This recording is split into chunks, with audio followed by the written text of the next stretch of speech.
मनन्जय दैमारि बिथांनि दैदेनजानाय बे बनसु आफादखौहाय बेनि सोद्रोमाफोरखौ ख्रब खासि बुनांगौ, ख्रब खासि बुनांगौ, खाना दोननांगौ, ख्रब खासि बुनांगौ, खाना दोननांगौ। मनन्जय दैमारि बिथांनि दैदेनजानाय बे बनसु आफादखौहाय बेनि सोद्रोमाफोरखौ ख्रब खासि बुनांगौ, खाना दोननांगौ, सास्ति होनांगौ होननानै बिथांमोना फोसावबाय थाबोदोंमोन। बेयो दिनै नोंथांमोना नायनो हागोन गोबांथार निउस मिडिया पर्टेलफोरावहाय बेनि थन्न थन्न रेकर्डफोरा दिनै रेकर्ड जानानै दङ।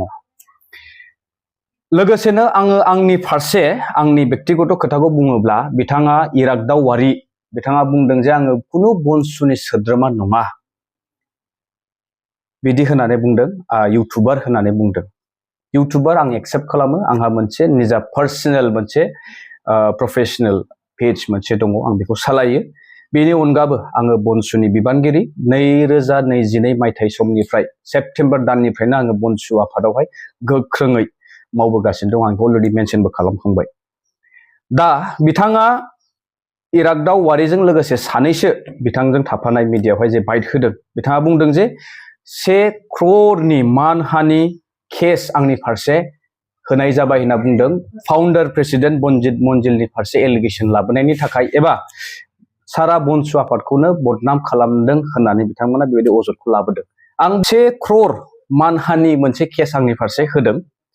आं आसरित मोनदों दिनै बिथांमोना गावसोरसो आयेननि बिजिरगिरि बायदियै स्पेसिफिक मोनसे एमाउन्टखौ माबोरैहाय मिडियानि गेजेरजों फोसावनानै गावसोरसो आयेननि बिजिरगिरि बायदि आयेनखौ आखायाव लानानै बेफोरबायदि लिरनानै गावसोरखौ आं मा बुंदोंमोन बेनिख्रुइ बांसिन बिथांमोना दिनै आंनि फारसे गिदिर मानहानि मोनसे प्रभाब खोलैदों।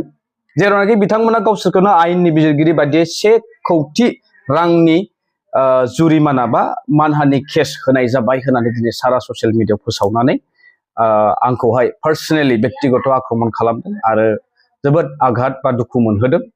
बेनि थाखाय आं बिथांमोनखौ कन्डेम खालामो। बिथांमोननि सर्ट नलेजनि थाखाय, सुंद' बिथांमोननि जे साननाय नैबेनि थाखाय आं बिथांमोनखौ बेखिनिखौ बुंनो सानो।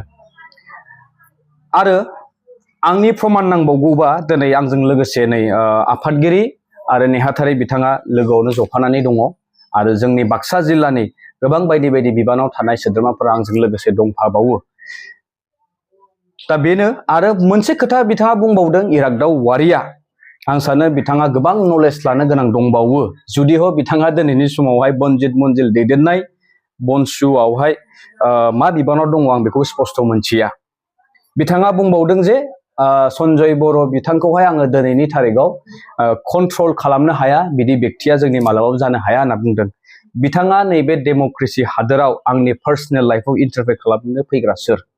बिथाङा आंखौ मानो जाहोनाव कन्ट्रल खालामनो गोनां खोथाखौ बुंखो आं बेखौ सानना मोनासै। आरो माखासे खोथा दंबावो, आङो बांद्राय गोलाव बुंनो सानाखै। मोननैसो खोथाखौ आं नोंथांमोननि सिगाङावहाय सोराङाव लाबोना होनो लुगैबावो। इरागदावारि आरो जाय बिथांमोना दिनैहाय निउसाव फोसावदों जे आंनि फारसे बे मानहानि केसनि बाथ्रा बुंदों, सम जायोब्ला उननि समाव जोंबो नांगौ बायदि राहाखौ आयेननि सहजोंजों जोङो लागोन आरो बेनि गोबां तथ्य जोंनि गेजेरावबो दङ।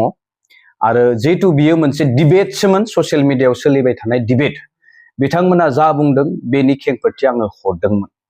बिथांमोना जेरैहाय जोंखौ माखासे रां रुफा माने दाबिनाय बिनाय बा फैसा बुथुमनानै फैसानि मोनसे सिन्डिकेट सालायनाय होनना बुंबोदों, नैबेनि एगेन्स्टआव आंबो बिथांमोनखौ फंनैसो बुंनाय जादों। बाखि आयेननि बिजिरनायनि गेजेरजों थारैनो जुदि बिथांमोना केस होमारदोंबा सोर सैथो सोर नंखाय बेखौ जोङो फैबाय थानाय समावहाय रोखा रोखा मोनथिना मोनगोन। खिन्थु दिनै आङो मोनसे खोथा स्पष्ट बुंनो लुगैबावो, इरागदावारि बिथाङा जाखिनि खोथा बुंदों बिथाङा खिन्थु गावनि बुंनायाव गावनो गाब्रगोन होननानै आं सानदों। आरो बिथाङा जाखिनि एलिगेसन्स दिनैहाय आंनि फारसे बुंदों, खिन्थु दिनै एभिडेन्सफोरा बुंगोन बिथाङा दिनै मा मा खोथा बुंबोदों आरो थांनाय समफोरावहाय बनजित मन्जिल बिथांनि दैदेननाय बनसुआ जोंनि फारसे जाखिनि बा आफादनि फारसे जाखिनि एलिगेसन होबोदों बैफोरखौ जोङो खिन्थु नायबिजिरजोबनानै नोंथांमोननो सम जायोब्ला इयुननि समावहाय बेनि थन्न थन्न आपडेटखौ होलांबाय थागोन। गोजोन्थों।